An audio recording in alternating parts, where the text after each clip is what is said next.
Assalamualaikum warahmatullahi wabarakatuh. Kali ini kita akan belajar tentang zat dan karakteristiknya.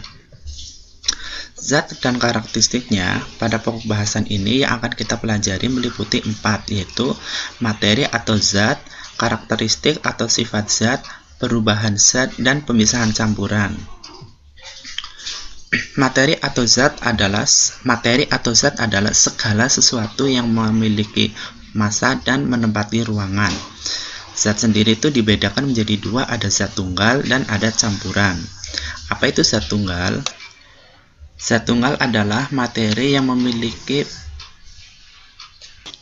susunan dan komposisi yang tetap. Sedangkan campuran, zat tunggal yang memiliki susunan dan komposisi yang tidak tetap. Nah, untuk zat tunggal sendiri dibedakan menjadi dua, ada unsur dan senyawa. Apa itu unsur? Unsur adalah zat tunggal yang hanya terdiri dari satu atom. Kalau senyawa, zat tunggal yang terdiri dari lebih dua atom. Nah, maksudnya contohnya ya, zat tunggal itu untuk unsur contohnya ada unsur dari atom besi, terus ada unsur dari atom emas, dari magnesium, aluminium, dan sebagainya. Sedangkan senyawa itu adalah zat tunggal yang memiliki dua atau lebih atom. Contohnya ya, H2O. Itu untuk nama unsur senyawa dari air, dia itu memiliki gabungan dari atom hidrogen dan oksigen. Contoh lainnya misalnya karbon dioksida. Karbon dioksida itu memiliki nama senyawanya itu adalah CO2. Berarti ada atom C dan ada atom O, karbon atau oksigen. Nah, sedangkan campuran itu hasil penggabungan dua atau lebih dari zat tunggal, tapi tanpa melakukan atau tanpa terjadinya reaksi kimia. Contohnya itu ada campuran homogen. Nah, kalau campuran homogen itu campuran yang penyusunnya itu sama dengan campuran homogen itu campuran yang memiliki penyusun sama. Contohnya larutan gula. Larutan gula itu kan merupakan campuran dari air dan gula pasir misalnya. Nah, ketika dicampur itu akan tercampur dan kita tidak bisa membedakan ketika gulanya sudah larut dalam air, misalnya air panas, itu kita tidak bisa melihat mana itu gulanya. Nah, karena sudah larut dalam air, itu campuran homogen. Sedangkan campuran homogen itu, kalau campuran heterogen itu campuran yang memiliki penyusun yang tidak sama. Contohnya es campur. Es campur di situ kan misalnya ada kolang-kaling, terus ada susunya, ada esnya. Nah, jadi seperti itu. Nah, kita lihat kalau misalnya kayak kolang-kaling atau mungkin di situ ada, kalau bukan ada kelapanya, mungkin kelapa muda. Nah, dari penyusunnya aja itu kita bisa, walaupun sudah tercampur dalam wadah gelas ataupun mangkok kecil es, itu kita masih bisa membedakan. Oh, ini es campurnya ada kolang-kalingnya. Oh, ini es campurnya ada kelapa mudanya. Kita masih bisa melihat, walaupun sudah tercampur, itu kita masih bisa melihat. Dan dari penyusunnya aja berbeda. Jadi tercampur hanya dalam satu wadah. Nah, itu namanya campuran heterogen. Nah, kemudian selanjutnya kita akan membahas tentang karakteristik atau sifat zat. Sifat zat sendiri itu dibedakan menjadi dua, sifat fisika dan sifat kimia. Kalau sifat fisika yang pertama itu wujud zat. Wujud zat itu kaitannya dengan perubahan wujud dari padat, cair, gas. Misalnya padat menjadi cair, mencair. Cair menjadi padat, membeku, bukan memadat ya, tapi membeku. Terus kalau misalnya cair menjadi gas, itu menguap, dan seterusnya. Itu adalah sifat zat. Kemudian kedua ada kekeruhan. Kekeruhan itu berarti kaitannya dengan cairan yang keruh. Misalnya kalau banjir, air hujan itu kan biasanya mengalir, itu kan sangat keruh sekali, atau mungkin air yang ada di selokan-selokan yang kotor itu keruh. Terus yang ketiga ada kekentalan. Kekentalan ini hubungannya dengan kekentalan atau viskositas.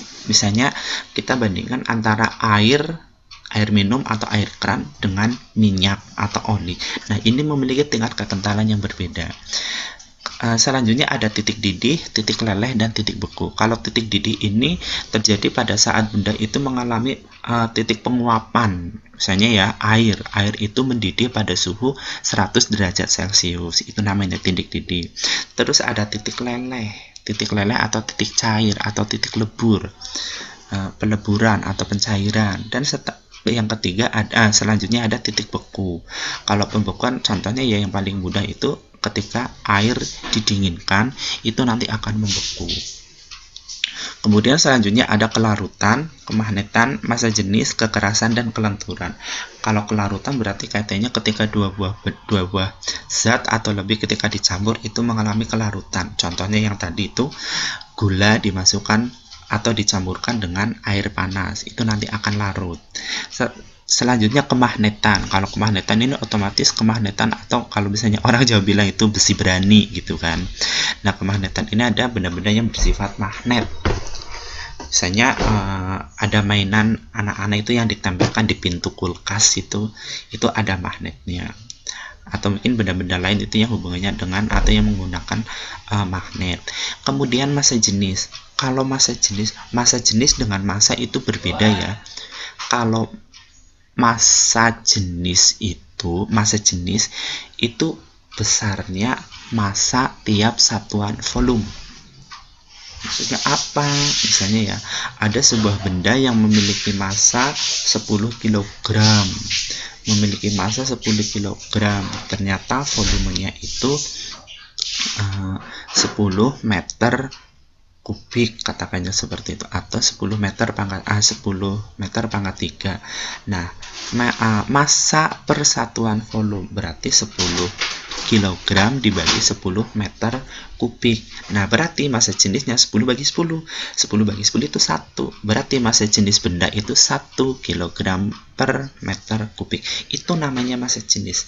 Ingat, massa jenis adalah massa atau besarnya massa tiap satuan volume. Kemudian ada kekerasan. Kalau kekerasan kita tahu bahwa benda-benda di sekitar kita itu memiliki tingkat kekerasan yang berbeda-beda. Kita bandingkan aja kayu, gabus, batu, logam, kapur. Nah, itu kan, itu memiliki tingkat kekerasan yang berbeda. Terus ada kelenturan. Kelenturan itu berhubungan dengan sifat benda yang elastis. Contohnya itu yang paling gampang adalah karet. Karet itu memiliki tingkat elastisitas yang gampang dilihat. Selanjutnya adalah sifat kimia. Kalau yang tadi itu beberapa sifat-sifat fisika hubungannya dengan fisika. Sifat seperti itu hubungannya dengan fisika. Nah, kalau yang hubungannya dengan sifat kimia itu ada kaitannya dengan mudah terbakar. Benda-benda yang mudah terbakar, kertas mudah terbakar, plastik mudah terbakar, ya kan? Bahan-bahan bakar juga mudah terbakar. Terus ada yang mudah membusuk. Kalau mudah membusuk ya misalnya buah, sayur, ataupun masakan-masakan yang sudah tidak habis, kemudian besoknya masih ada jadi membusuk. Nah, itu pembusukan. Dan yang ketiga ada korosif. Korosif itu kaitannya dengan karat, logam yang berkarat. Kalau di rumah ya mungkin teman-teman bisa menyaksikan atau melihat benda-benda di rumah teman-teman yang terbuat dari logam, tapi logam yang mudah berkarat itu korosif. Dan yang keempat ada keasaman dan kebasaan. Kalau asam ini kaitannya dengan tingkat keasaman suatu zat. Misalnya ya, cuka, buah yang masih muda, mangga muda, kedondong, belimbing muda, kecutnya seperti apa, itu asam sekali. Terus ada kebasaan. Nah, kalau kebalikannya keasaman itu ada kebasaan, dimana kebasaan itu biasanya itu kandungan pada sebuah sabun. Teman-teman itu tiap hari kalau mandi pasti menggunakan sabun kan, atau misalnya teman-teman membersihkan alat makan itu menggunakan sabun. Nah, sabun itu memiliki sifat kebasaan. Nah, antara keasaman dan kebasaan itu sebuah benda memiliki tingkat keasaman dan kebasaan itu berdasarkan dari pH, tingkat keasaman atau kebasaan. pH itu tingkat keasaman dan kebasaan sebuah benda dilihat dari pH. Menggunakan alatnya pH meter, itu rentang angkanya itu dari 0 sampai 14. Nah, kalau 0 sampai 0 sampai 6 atau 1 sampai 6 itu memiliki 1 sampai 14, kalau 1 sampai 6 itu memiliki sifat, benda itu memiliki sifat asam. Contohnya ya, ngetesnya itu menggunakan kertas lakmus atau bahan-bahan alami seperti kunyit, itu bisa. Nah, misalnya benda ya, ada cairan dites di kertas lakmus itu dimasukkan ke dalam itu. Nah, kemudian di detektor menggunakan pH meter. Oh, ternyata tingkat pH meternya itu menunjukkan angka 5,2. Oh, kalau 5,2 berarti benda ini bersifat asam. Terus bagaimanakah kalau misalnya pH meternya itu menunjukkan angka 9,8. Nah, kalau pH meter itu dari angka 8 sampai 14 itu memiliki sifat basa. Jadi seperti kalau pH meternya itu di sekitar 7 atau angka 7 persis, itu menunjukkan netral, benda itu tidak bersifat asam ataupun basa. Contohnya ya, kertas lakmus. Kertas lakmus ini kertas yang digunakan untuk mendeteksi tingkat keasaman atau kebasaan suatu benda. Kertas lakmus misalnya ya, itu dicelupkan pada sebuah cairan dari sabun. Nah, ternyata pH meternya menunjukkan angka 9,8. Oh, berarti sabun bersifat basa. Beda lagi kalau misalnya jeruk nipis, kertas lakmusnya dimasukkan jeruk nipis. Oh, ternyata pH meternya menunjukkan angka 4,1. Oh, berarti ini asam. Nah, itulah tingkat keasaman dan kebasaan. Selanjutnya ada perubahan zat. Perubahan zat itu ya di sini. Kalau perubahan fisika kaitannya dengan lilin meleleh, rel memuai, kapur menyubit, dan hujan turun. Kalau perubahan kimia kaitannya dengan kertas terbakar, lampu berpijak. Lampu berpijak kan ada pembakaran, fotosintesis juga dari hasil pembakaran menghasilkan oksigen. Terus ada pembusukan bahan organik, peragian itu misalnya pada pembuatan tempe. Teman-teman yang suka makan tempe goreng atau orek tempe atau masakan dari tempe. Nah, tempe itu merupakan dari hasil peragian atau fermentasi. Dan selanjutnya pencampuran zat-zat kimia. Itu kalau misalnya di laboratorium itu zat kimia dicampurkan dengan zat kimia, itu namanya perubahan kimia. Dan selanjutnya ada pemisahan campuran berdasarkan sifat fisika dan berdasarkan sifat kimia. Ada penyaringan, penguapan, penjulingan, sublimasi, dan kromatografi. Kalau penyaringan misalnya bunda kalian itu akan membuat santan dari kelapa. Nah, parutan kelapa itu kan bentuknya kan seperti serbuk-serbuk seperti itu. Nah, untuk memisahkan cairan santan dari kelapanya ya, itu diperas. Jadi santannya diperas sebelum dicampur air, itu diperas dulu, nanti akan keluar airnya. Itu bagian dari penyaringan.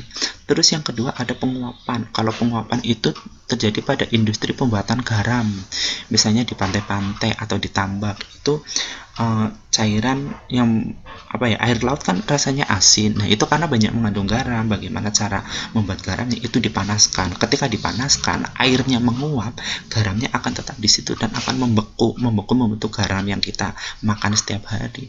Kemudian ada penyulingan. Kalau penyulingan ini untuk memisahkan cairan yang memiliki titik didih yang berbeda. Kalau sublimasi, proses penyubliman. Proses penyubliman misalnya ya kayak es batu berubah kapur barus dari padat menjadi gas. Nah, selanjutnya ada kromatografi. Kalau kromatografi itu pemisahan warna. Nah, misalnya warna hitam dicorekkan pada tisu, kemudian tisu dicelupkan ke air. Airnya akan naik, ketika airnya mengenai warna spidol hitam, itu nanti lama-kelamaan warna spidol hitamnya itu akan memudar. Ini kita perhatikan, ternyata warna hitamnya itu terdiri dari beberapa warna. Itulah pemisahan campuran secara fisika. Dan pemisahan campuran secara kimia itu koagulasi. Kalau koagulasi itu contohnya atau kita gambarnya itu penggumpalan. Zat-zat yang mudah menggumpal. Contohnya ya pada penggunaan aluminium sulfat untuk mengkoagulasi pengotor dalam air. Jadi seperti itu misalnya air itu yang akan dijernihkan, itu zat-zat partikel kecilnya itu harus digumpalkan. Ya, itulah yang dapat kita jelaskan pada materi zat dan karakteristiknya. Kurang lebihnya mohon maaf. Assalamualaikum warahmatullahi wabarakatuh.